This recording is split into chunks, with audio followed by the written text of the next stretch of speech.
Welcome to Tidbits and Talks with Tammy. Today is going to be a Tammy Talk day. A Tammy Talk is an informal tete-a-tete exploration of a variety of topics and concepts whenever and however the wind lands on that idea. Please reach out and connect with me and let me know the kind of topics and the concepts that you would like to have discussed and delved into a little bit further.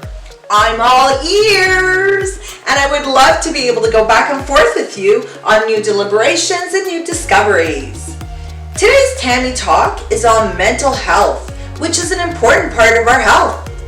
Positive and good mental health is the core for a person's well-being, which of course will allow a person to be able to reach their full potential of being awesome and making great contributions in this world, as well as provide them with the strength and the structure to be able to deal with the normal stresses of life.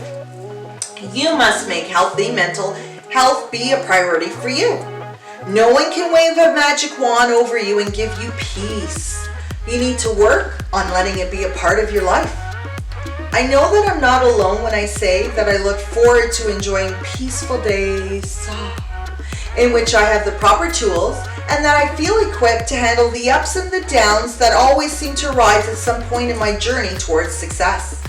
We all want to live a life where we're at peace, even though we may question why we made that decision and took that path rather than make that other decision and took that other path. The truth is, life is not only filled with the smooth ride because we're able to make the best decisions and we took the right paths. No, it's always going to be filled with the twists and turns of life, and I believe that we end up where we're supposed to end up. Therefore, our focus cannot and should not be on making sure we move forward in the right way and that we avoid the wrong way. We need to take the time to figure out what is needed for the situation that's laid right out before us. There's always going to be those ups and downs, and we definitely don't want to live in a manner where we're like always gritting our teeth and waiting for that moment where we are vindicated and our decision didn't work and the path that we finally ventured down brought us to that dead end. No. Life is never filled with all or nothing situations, and therefore we won't be able to craft or to use techniques or tools that can only address a particular moment or a point in time. Hence the need to develop a healthy mindset.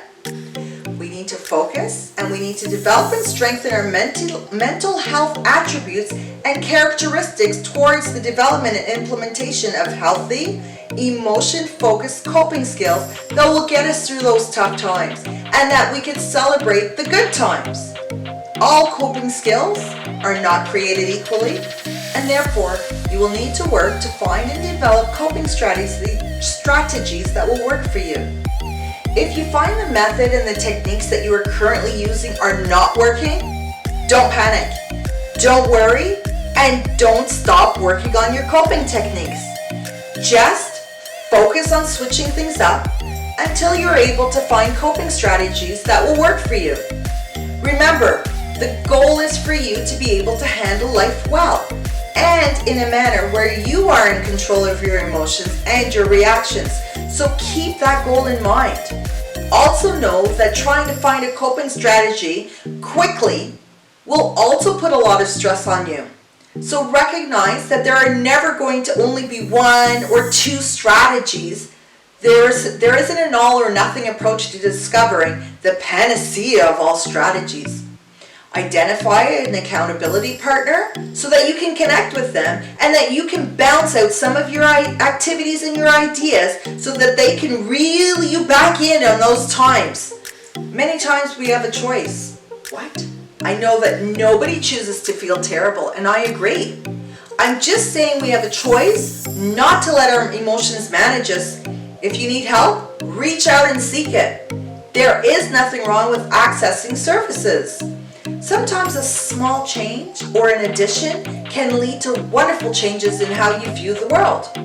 Work to control your behavior to calm your feelings down.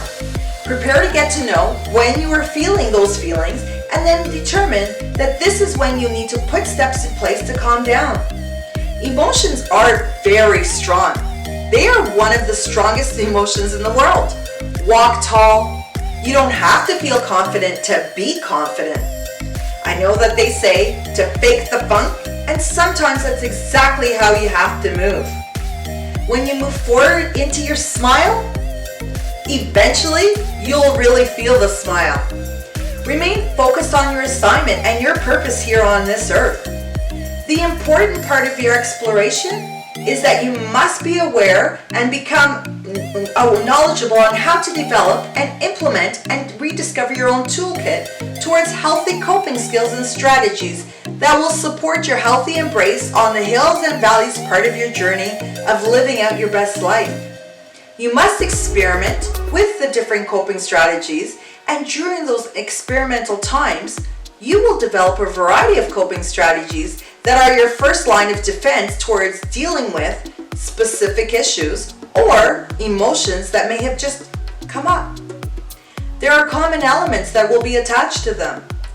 So for example, engaging in a hobby that brings a smile to your face or gives you a sense of accomplishment may be the most effective way to unwind after a long day of work, or maybe not. And it's going for a walk in nature might be the best approach for you to be able to deal with those different situations, especially when you're feeling sad or overwhelmed.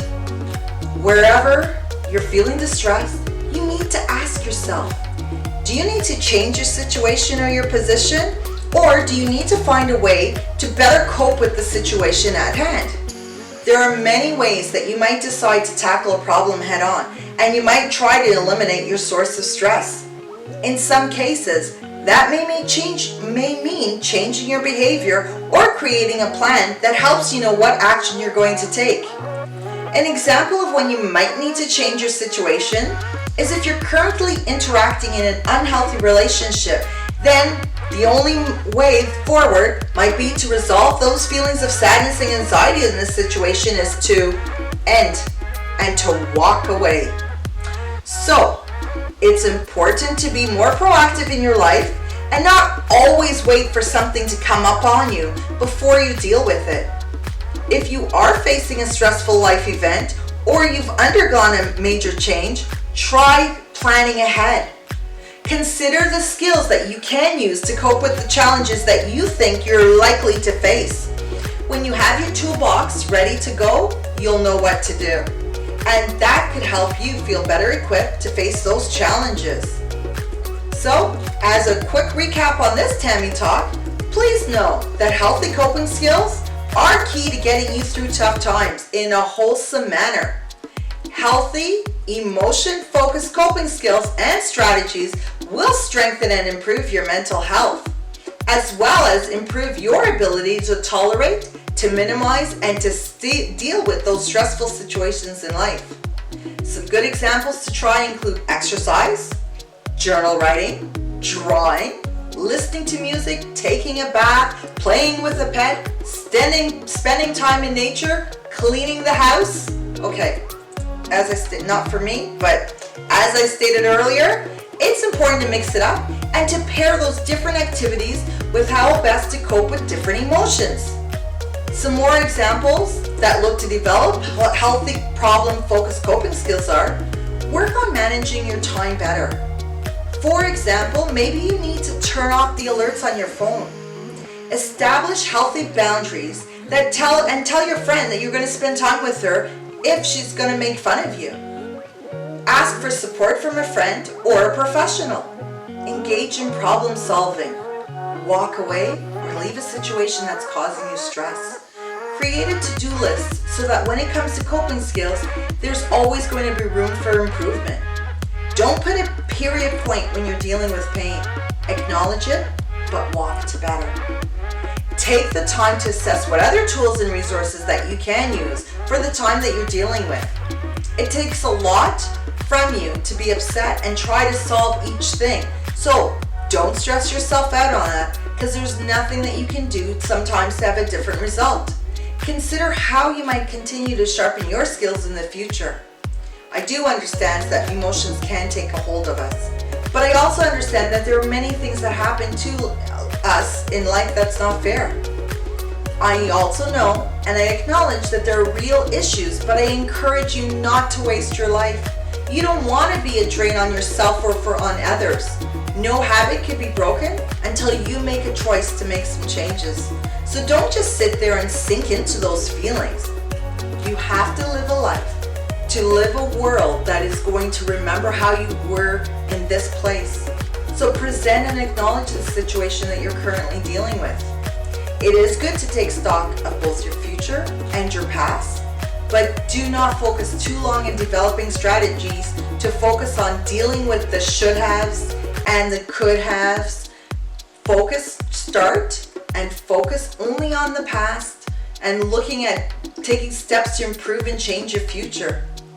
When you start only focusing on your future, then you're no longer focusing on developing your present and your current strategies that's going to help you deal with your situation at hand. So thanks for tuning in for today's Tammy's Talk. I look forward to continuing many conversations with you. So please subscribe to the channel below and send me your comments, your discoveries, and anything else that we can converse about together. Ta-ta for now!